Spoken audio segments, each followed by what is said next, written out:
దేవుని మహాకృపను బట్టి మనము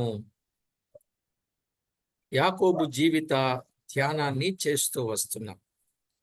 By the grace of God, these days we are meditating upon the life details of Jacob. ఈ దినం కూడా కొంత భాగాన్ని మనము ఆలోచన చేద్దాం.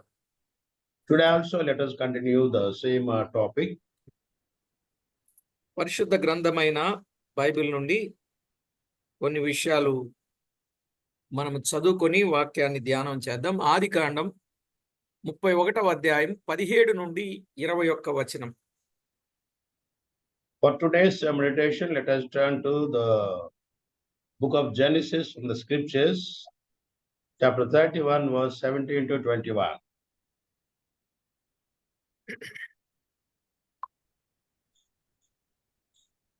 యాకోబు లేచి తన కుమారులను తన భార్యలను ఒంటెల మీద నెక్కించి కనాను దేశమునకు తన తండ్రి అయిన ఇస్సాకు నొద్దకు వెళ్ళుటకు తన పశువులన్నింటినీ తాను సంపాదించిన సంపద యావత్తును పద్దనరాములు తాను సంపాదించిన ఆస్తి యావత్తును తీసుకొని పోయెను. 19వ వచనం. లాబాను తన గొర్రెల బొచ్చు కత్తిరించుటకు వెళ్ళి ఉండగా రాహేలు తన తండ్రి ఇంటనున్న గృహదేవతలను దొంగిలెను. 20వ వచనం. యాకోబు తాను పారిపోవచ్చున్నానని సిరియావాడైన లాబానుకు తెలియజేయకపోవటం వలన అతని మోసపుచ్చిన వాడాయను. అతడు తనకు కలిగినదంతయు తీసుకొని పారిపోయాను. అతడు లేచి నది దాటి గిలాదను కొండ తట్టు అభిముఖుడై వెళ్ళెను.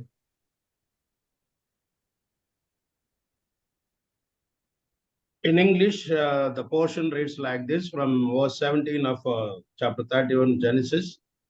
Then Jacob rose up and set his sons and his wives upon camels, and he carried away all his cattle and all his goods, which he had gotten, the cattle of his getting, which he had gotten in Paddan Aram, for to go to Isaac his father in the land of Canaan. And Laban went to share his sheep, and Rachel had stolen the images that were her father's. And Jacob stole away unawares to Laban the Syrian, in that he told him not that he fled. So he fled with all that he had, and he rose up and passed over to the river, and set his face toward the Mount Gilad. చదవబడిన ఈ లేఖనం కొరకై ప్రార్థన చేసి వాక్యాన్ని మనము ధ్యానం చేద్దాం. Let us seek the help of the Lord in prayer so that he will help us to understand spiritual values here. కృపా కనికరములు గల మా దేవా, సర్వాధికారి అయిన మా తండ్రి, మీకు స్తోత్రము చెల్లిస్తున్నాం. Our Father in heaven, you are the God of grace, and you are the God of holiness. Father, we thank you for that. చదవబడిన దైవ లేఖనములో నుండి కొద్ది నిమిషాలు మాతో మాట్లాడి మహిమ పొందుతారని వేడుకుంటూ, Please speak to us through the verses that we have read today, and speak to us the heavenly truths and enlighten our hearts. మా ప్రభు రక్షకుడైన యేసు క్రీస్తు నామమున ప్రార్థించి వేడుచున్నాము తండ్రి. In the name of our Lord and Savior Jesus Christ, we submit this prayer, Father. Amen. Amen. ప్రభునందు ప్రియులారా, మనము చదువుకున్న ఈ వచన భాగాలలో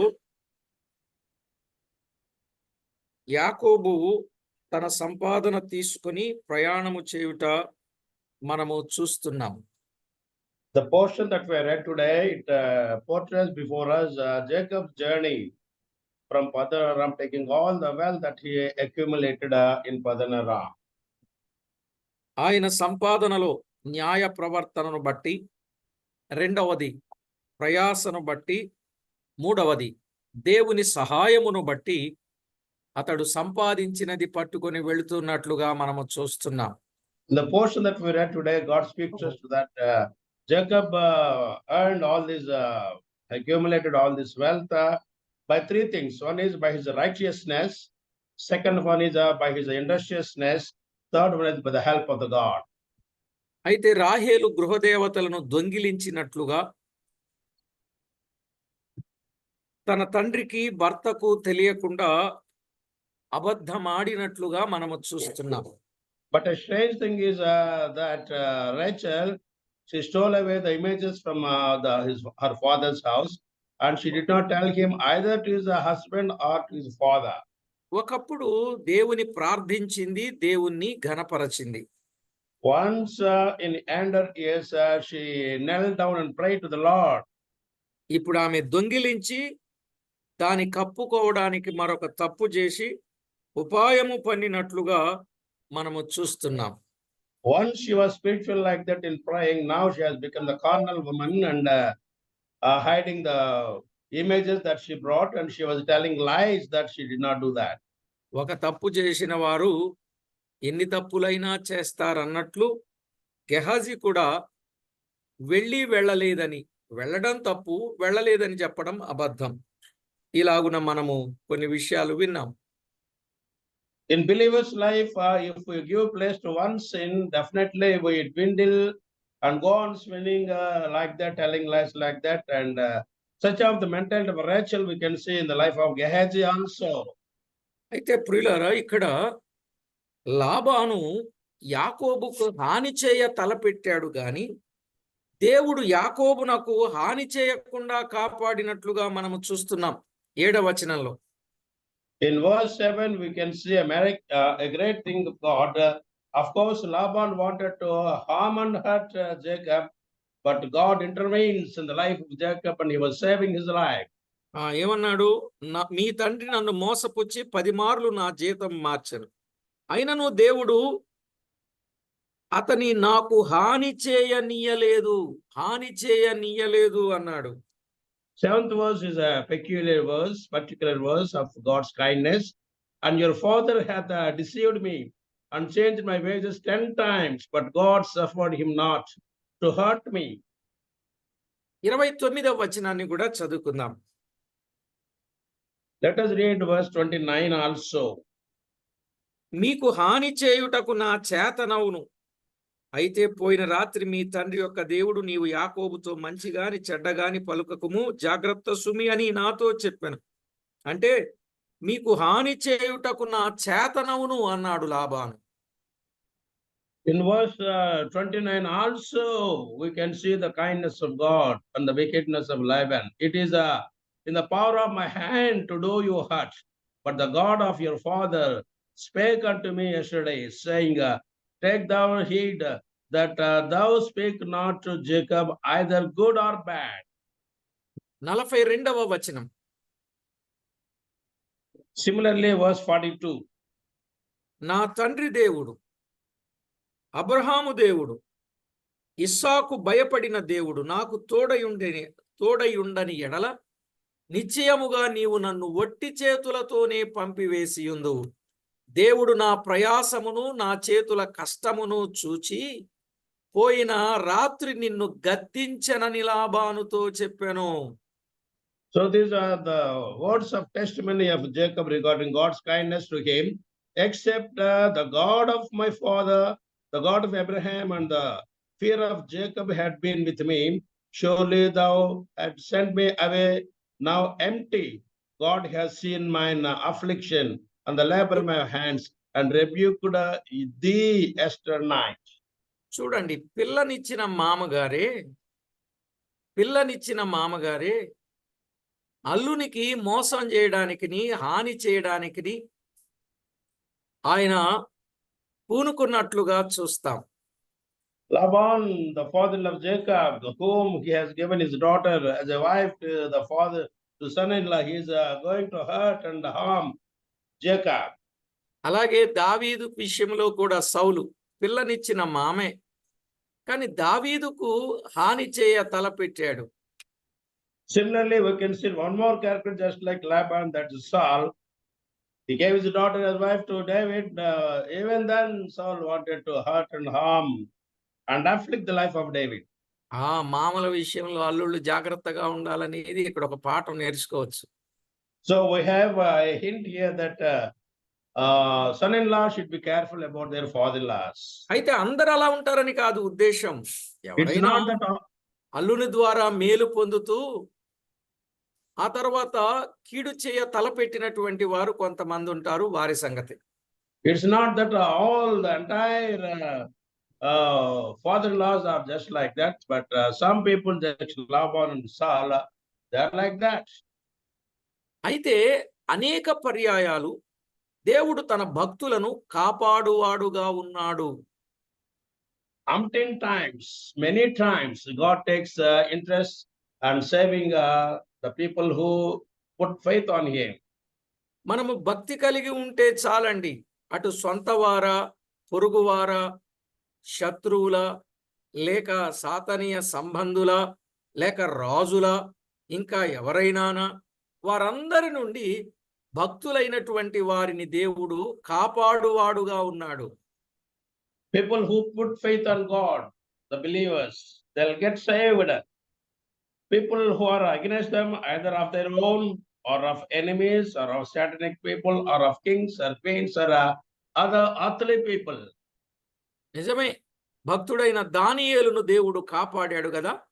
దానియేలు గ్రంథం 6వ అధ్యాయం 21, 22. We can get best example not only from the life of David, not only from the life of Jacob, but from the life of Daniel also. We can see this biblical truth. దానియేలు గ్రంథం 6వ అధ్యాయం 21, 22 వచనాలు. అందుకు దానియేలు, రాజు చిరకాలము జీవించును గాక. 22వ వచనం. నేను నా దేవుని దృష్టికి నిర్దోషినిగా కనబడితిని గనుక ఆయన తన దూత నంపించి సింహములు నాకు ఏ హానియు చేయకుండా వాటి నోళ్లు మూయించెను. రాజా, నీ దృష్టికి నేను నేరము చేసిన వాడను కాను కదా అన్నాడు. This couple of verses, they give the testimony of Daniel's being saved by God. Verse 21. Then said Daniel unto the king, O king, live forever. My God hath sent his angel, and he hath shut the lions' mouths, that they have not hurt me. For as much as before him innocency was found in me, and also before thee, O king, have I done not no hurt. సింహములు నాకు ఏ హాని చేయకుండా దేవుడు నన్ను కాపాడెను అనే మాట మనకు అర్థమవుతుంది. God hath sent his angels and saved me without doing any harm to me. అలాగే పౌలును కూడా దేవుడు కాపాడినట్లుగా చూడగలం. In the same way, Paul was also rescued by God because of Paul's faithfulness. అపోస్తల కార్యాలు 18వ అధ్యాయం 9, 10 వచనాలు. For that we can turn to the book of Acts, chapter 18 and 9, verse 9 and 10. అలాగే 23వ అధ్యాయం 12 నుండి 25 వచనాలు. Similarly, we can turn to the same book, chapter 23, verse 12 to 25. అంత మాత్రమే కాదు, మానవునికి హానికరమైనవి ముఖ్యముగా రెండున్నాయి. Of course, besides people, of course, causing harm to the believers, there are two more things which harm the believers. ఒకటి జారత్వము అను పాపం. One is sexual immorality. గమనించారా? జారత్వము అను పాపము శరీరమునకు హాని కలిగించేది. Sexual immorality causes a lot of danger and harm to the body, physical body, physique. కొరింథీయులకు రాసిన మొదటి పత్రిక 6వ అధ్యాయం 18వ వచనం. For that we can turn to the scriptures from the Bible, that is 1 Corinthians chapter 6, verse 18. త్రాగుబోతుతనము హాని కలిగించేది. Secondly, drunkenness. That causes సామెతల harm. గ్రంథం సామెతల గ్రంథం 23వ అధ్యాయం 29 నుండి 35 వచనాలు. For that we can turn to the book of Proverbs, chapter 23, verse 29 to 35. ఇలాగు దేహానికి అనారోగ్యాన్ని కలిగించేవి చాలానే ఉన్నాయి. Of course, these are the two examples that we have picked up, but there are many such things which cause harm and danger to the human physique. కనుక పాపం అనేది మానవునికి హాని కలిగించేదిగా ఉన్నది. So we have to understand that sin is the root cause of all these things, so we have to be careful about counting sins. ఇంతకంటే ఘోరమైన పాపము న్యాయ తీర్పునకు, పాతాళమునకు నడిపించుద్ది. Sins committing, definitely they will lead to the judgment of the Lord in the days to come. తిమోతికి రాసిన మొదటి పత్రిక 5వ అధ్యాయం 24వ వచనం. For that we can turn to 1 Timothy chapter 5:24. chapter 5 verse 24. యోబు గ్రంథం 24వ అధ్యాయం 19వ వచనం. Similarly, one more reference from the book of Job chapter 24 verse 19. కాబట్టి దేహానికి అనారోగ్యము కలుగ చేసే వాటి విషయములో మనము జాగ్రత్తగా ఉండాలి. We have to take utmost care when such things are there which cause a lot of danger, harm to our human anatomy. We have to be careful. రెండవది అగ్నిగుండము మహా హానికరమైనది. Thirdly, the most harmful thing is the flaming fire lake in the days to come. ప్రకటన గ్రంథం 2వ అధ్యాయం 11వ వచనంలో For that we can turn to the book of Revelation chapter 2 verse 11. జయించువాడు రెండవ మరణము వలన ఏ హానియు చెందడు అని ఉన్నది. People who win over against sins, they don't get any harm. ప్రియులారా, జయించువాడు రెండవ మరణము వలన ఏ హాని పొందడు. Will escape the second death if we can avoid sinning. He that hath an ear, let him hear what the Spirit said unto రెండవ the మరణము church. అనగా నిత్యాగ్ని గుండం. That is second death is the flaming fire in the hell. ప్రకటన గ్రంథం 2వ అధ్యాయం 20th chapter.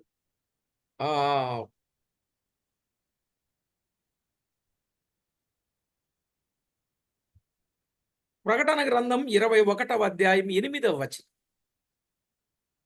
The book of Revelation chapter 21 verse 11. అక్కడ ఏమనుంది? రెండవ మరణం, అబద్ధికులందరూ రెండవ మరణం పొందుదురు అనే మాట చూస్తాం. రెండవ మరణం అదేంటంటే అగ్నిగంధకములతో మండు గుండము అని చెప్పాడు. The second death is nothing but the flaming fire with brimstone ever flaming there in the hell.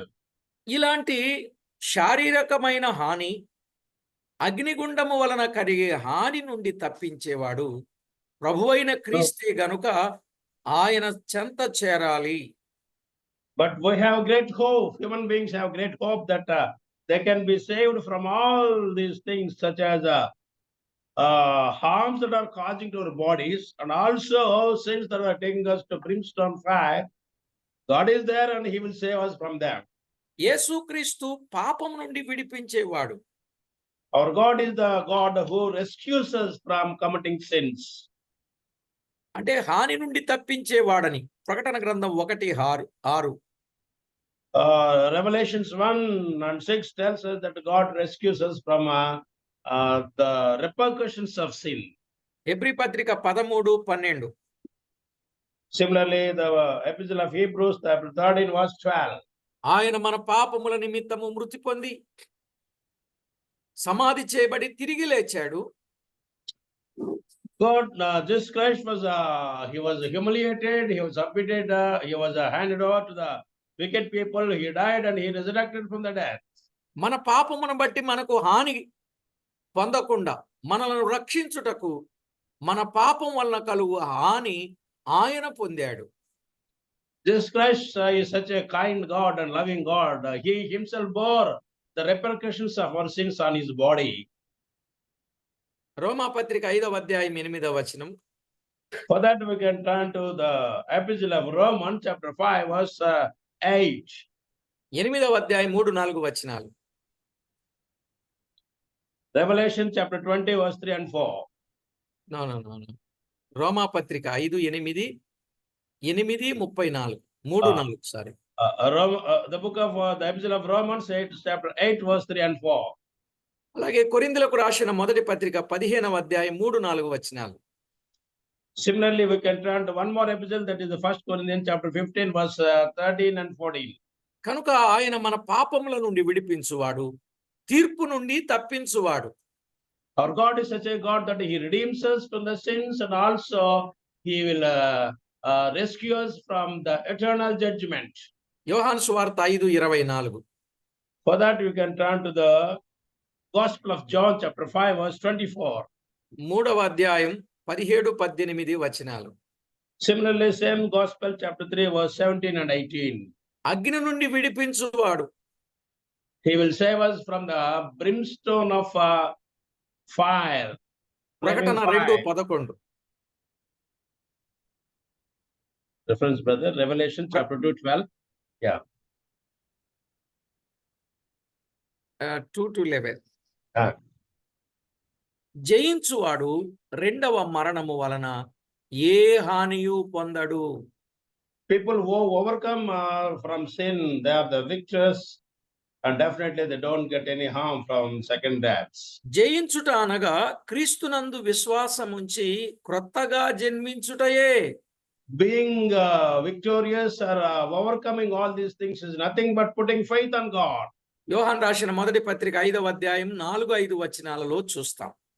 For that, we can turn to the epistle of 1 John chapter 5, verse 4 and 14 and 15. క్రీస్తునందు విశ్వాసం ఉంచిన వారు జీవమును పొందుదురు అన్నాడు. People who put faith on God, they'll get eternal life. క్రీస్తును అంగీకరించని వాడు తనకు హాని చేసుకొనును అన్నాడు. Who doesn't believe in God, who doesn't put faith on God, definitely they cause harm to their bodies. సామెతల గ్రంథం 8:35-36 వచనాలు. For that, we can turn to the book of Proverbs, chapter 8, verse 35 and 36. గనుక క్రీస్తుకు హృదయం ఇచ్చి ఫలితముగా పొందనయున్న అగ్నిగుండము వలన కలుగు హాని నుండి రక్షించబడుట అది ఎంతైనా ఆశీర్వాదకరం. It's a blessed thing to put faith on God and get saved from the penalty of sin in hell. ప్రభు అయిన యేసునందు విశ్వాసం ఉంచండి, అప్పుడు నీవును నీ ఇంటి వారు రక్షించబడతారు. When you put faith on God, you will be saved, not only you, but also your entire household will be saved. ఇక్కడ మనము 20వ వచనాన్ని చదువుకున్నప్పుడు When we turn to the 20th verse of chapter 31, Genesis, యాకోబు తాని పారిపోవచ్చున్నానని సిరియావాడైన లాబానుకు తెలియజేయకపోవుట వలన అతని మోసపుచ్చిన వాడాయను అని చదువుతున్నాం. without letting known to his father-in-law, that is Laban, Jacob was going away. It shows that he is going away without never saw his father-in-law. It shows that he is hiding the fact of going away. Yeah. మరి యాకోబు వెళ్ళేటప్పుడు మామగారికి చెప్పి వెళ్ళిపోవాలి కదా, ఆస్తి అంతా పట్టుకొని. చెప్పకుండా వెళ్ళాడు, అందువల్ల పారిపోవచ్చున్నాడు. It's his human responsibility to let know his father-in-law that he is going away, but he is not telling that. That's why he is such a mentality. Whereas such a mentality of not letting know to others. Laban కూడా అన్నాడు, యాకోబును తరుముకుంటూ పోయి గిలాదు కొండల మీద కలుసుకొని నీవు నాకు చెప్పక రహస్యముగా పారిపోయి నన్ను మోసపుచ్చితివేళ అన్నాడు. Laban says, having caught him at Gilad, you have cheated me without letting me know your departure from Padanaram. ఒకవేళ నువ్వు వెళ్ళాలని చెప్పి నాకు చెప్పుంటే పాటలతో మధ్యలతో నిన్ను సాగనంపుదునే అని అంటున్నాడు. If at all you wanted to go and told me all those things, I would have told you with great pomp and piety. 22-28 వచనాలు మనము చూస్తాం. All these things we can see in chapter 31, verse 22 to 28. పాటలతోనూ మధ్యలతోనూ సితారలతోనూ సంభ్రమంతోనూ నిన్ను సాగనంపుదునే అన్నాడు 27లో. In 27, he says that in which happiness and pomp and piety he wanted to send out his with songs and with timbrels and with the harp, I would have sent you. అయితే ఇక్కడ యాకోబు మోసము చేయవలెనన్న ఉద్దేశముతో చేయలేదండి. But Jacob didn't do all these things with a lot of deceit in his heart. Laban కుమారులు, వారి మాటలు, వారి కార్యములు యాకోబునకు విరోధముగా కనబడినవి. as the motives, attitudes, and the words and deeds of our father and our son. Laban and their sons, they were against Jacob, that caused, that hurt the feelings of Jacob. 1-2 వచనాల్లో గాని 6-8 వచనాలలో గాని ఆ సంగతులు మనము గమనించగలం. Those things we can see in the earlier couple of verses of same chapter and 6-8 also. ఇవన్నీ చూచిన యాకోబు భయపడి, నీవు బలవంతముగా నా యొద్ద నుండి నీ కుమార్తెలను తీసుకొందువేమోనని ఇలా చేసి తినని లాబానుతో చెప్పుచున్నాడు. 42వ వచనంలో In verse 42, Jacob is giving explanation to his father-in-law, saying that if I let you know these things, you would stop my wives and children along with me. That's why I didn't tell you. దేవుడు నాకు తోడై ఉండని ఎడల వట్టి చేతులతో నన్ను పంపివేసి యుందువని యాకోబు లాబానుతో చెప్పుచున్నాడు.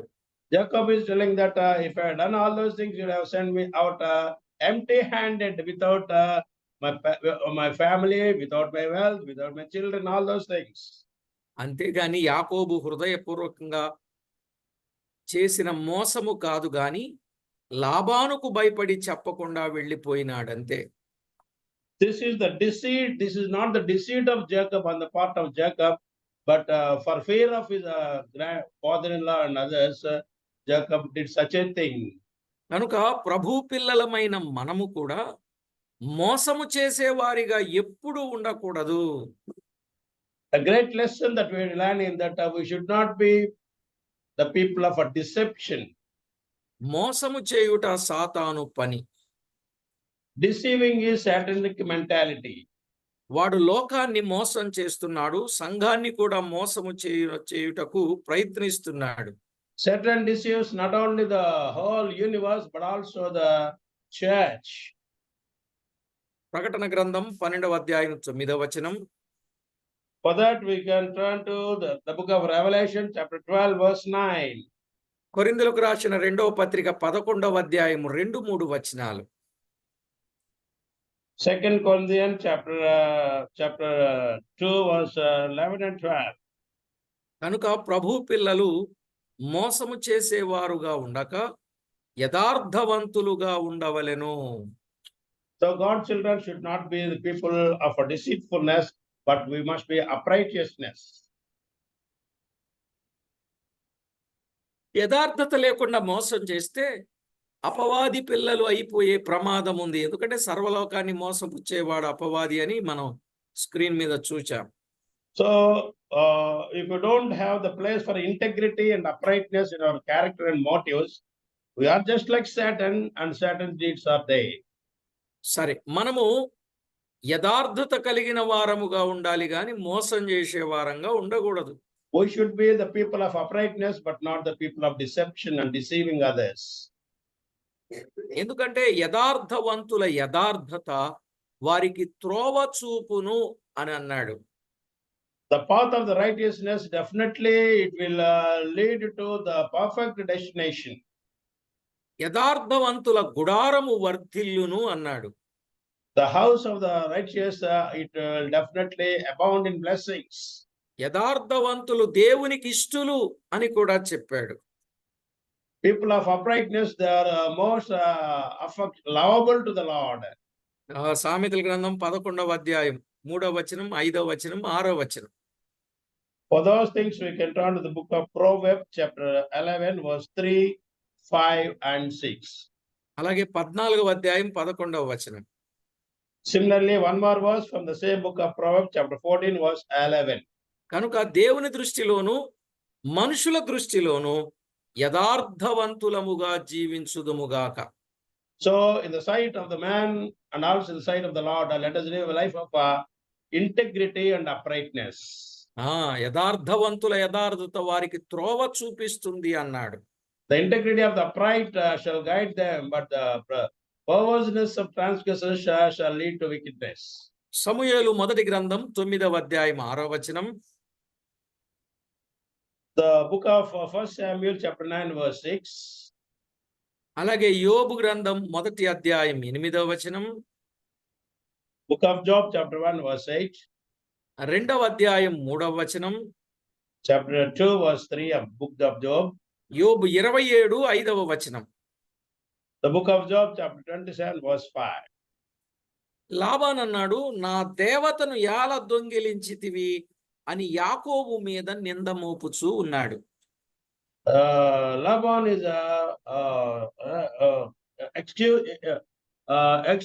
excusing this Jacob. Why is that you have stolen my goddesses? 30వ వచనంలో ఆ మాట మనము చూస్తున్నాం. In verse 30, we can see that. నీ తండ్రి ఇంటి మీద బహు వాంఛగలవాడవై వెళ్ళగోరిన ఎడల వెళ్ళుము, నా దేవతల నేల దొంగిలితివి అన్నాడు. Verse 30 reads like this, and now though thou wouldest needs to go, because thou stole longest after my father's house, yet wherefore hast thou stole my gods? కానీ యాకోబు దొంగిలించలేదు, రాహేలు దొంగిలించింది.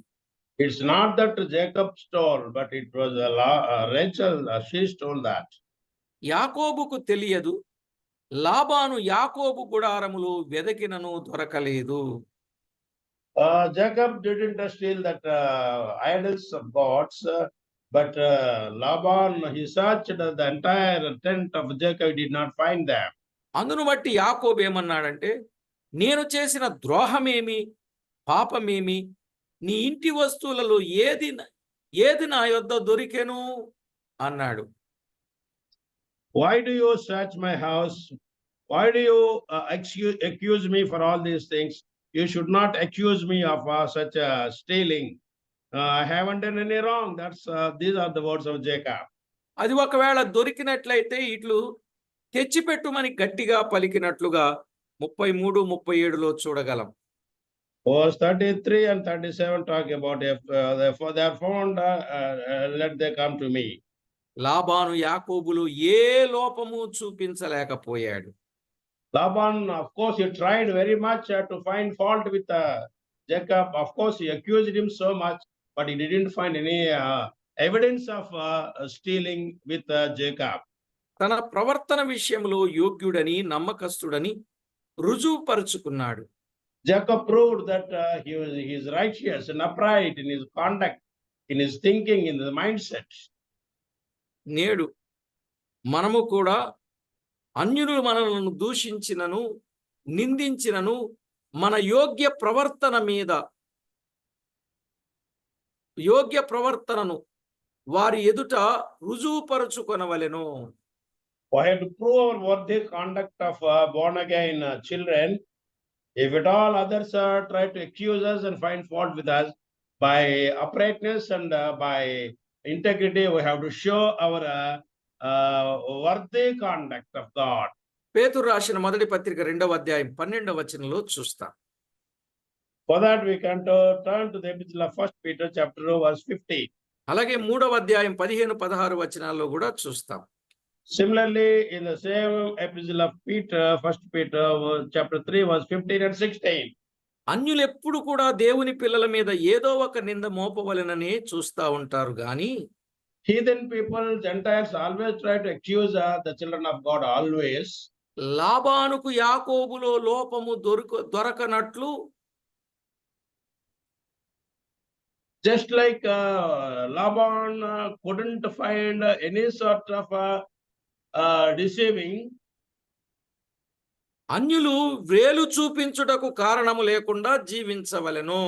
we have to live such a life that the heathen should not point out their fingers towards me as culprits. చూడండి, దానియేలు గ్రంథం 6వ అధ్యాయం 4వ వచనంలో దానియేలు ఎంత అద్భుతమైన సాక్ష్యాన్ని కలిగిన వాడుగా ఉన్నాడో చూస్తాం. Such a conduct worthy of God's children we can find in the life of Daniel, chapter 6 verse 4. అలాగే తిమోతికి రాసిన మొదటి పత్రిక 5వ అధ్యాయం 14వ వచనంలో చూస్తాం. The same similar way in the epistle of 1 Timothy chapter 5 verse 14 also we can find similar way. అలాగే తీతు పత్రిక 2వ అధ్యాయం 7-8 వచనాల్లో కూడా చూస్తాం. In the same way, one more epistle, that is the book of Titus chapter 2 verse 7 and 8. కనుక ప్రతి ఒక్కరూ వ్యక్తిగత జీవితంలో దేవునికి ఎంతో ప్రాముఖ్యతనిచ్చి మచ్చలేని వారుగా, మనసు జాగ్రత్త చేసుకున్న వారుగా, ఇతరుల వల్ల సాధ్యమైతే మంచి సాక్ష్యము కలిగిన వారముగా జీవించుట ఎంతైనా ప్రయోజనకరం. It's worthy as the children of God to get good testimony among the heathen people without having any spot or wrinkle of bad conduct in us. కనుక ప్రతి ఒక్కరూ ఇట్టి సత్యాన్ని తేటగా మనము This is the గుర్తించి దేవునికి ఎంతో మహిమకరంగా జీవించవలసిన వారమై ఉన్నాం. This is the vital biblical truth that all of us should learn and live a life of not having either a spot or a wrinkle of bad conduct, but living a life of integrity and uprightness. కనుక ప్రతి ఒక్కరూ యథార్థత కలిగి దేవునికి ఇష్టలుగా జీవించి ప్రభు నామాన్ని మహిమపరచాలని మనవి చేస్తున్నాం. So my humble appeal to all of you, all of us, to each one of you is that let us live a life of integrity and be children of love toward the Lord. ప్రతి ఒక్కరం జాగ్రత్త పడదాం. అన్యులు మన మీద నింద మోపినా మనలో లోపము లేని వారముగా దేవునికి మహిమకరంగా జీవిద్దాం. Even though Gentiles try to, heathen people try to find fault with us, let us live a life without having any blemish. ఆ విధంగా సిద్ధపడదాం, ప్రార్థన చేసుకుందాం. Let us take heed in that and live a life that brings glory to the Lord. పరిశుద్ధుడా, నిత్య నివాసి అయిన మా ప్రియ ప్రభువా, మీకు స్తోత్రము చెల్లిస్తున్నాం. Holy God, our God in heaven, you are the eternal God, and we venerate your name, Father. మమ్మల్ని ఎంతో ఎక్కువగా ప్రేమించి కృపతో జ్ఞాపకం చేసుకున్నవాడా, మీకు స్తుతులు చెల్లిస్తున్నాం. You have remembered us so much that you have talked to us many spiritual lessons today. For that, we thank you, Lord. అన్ని విషయాల్లో మీకు రావలసిన మహిమ, ఘనత, కీర్తి, ప్రభావములను ఆరోపించుకొనమని వేడుకుంటున్నాం. In every aspect of our spiritual life, let glory, honor, and majesty be showered, be attributed to you, Father. ప్రతి విషయంలో మీకు మీ చిత్తానుసారంగా, మీకు ఇష్టలంగా, మీ అడుగు జాడలలో నడచువారముగా, మోసము గాని అన్యాయము గాని చేయని వారముగా, పవిత్రమైన జీవితముతో జీవించు వారముగా మమ్మందరినీ సిద్ధపరచమని కోరుచు. Prepare us, Father. Help us, Father, to be a life of holiness without committing any sort of stealing or cheating others, but living a life according to your heavenly will, and also live a life that brings happiness to you. పాపలోకములో జీవిస్తూ ఉన్న పాప సంబంధమైనవి మా మీద ఏలుబడి చేయకుండా మమ్మును మీ స్వాధీనములో ఉంచుకొనమని వేడుకుంటూ, Even though we are living in the world where sin ramparts, even though sin is there everywhere, help us to live a life of holiness, and you rule us, Father, as our heavenly King on this universe. మా ప్రభువు రక్షకుడైన యేసుక్రీస్తు అమూల్యమైన నామమున ప్రార్థించి స్తుతించి వినయులమై వేడుచూ ఉన్నాము తండ్రి. In the name of our Lord, God and Savior Jesus Christ, we submit this prayer in humility. Amen. Amen. ప్రభునందు ప్రియులారా, ప్రతి ఒక్కరు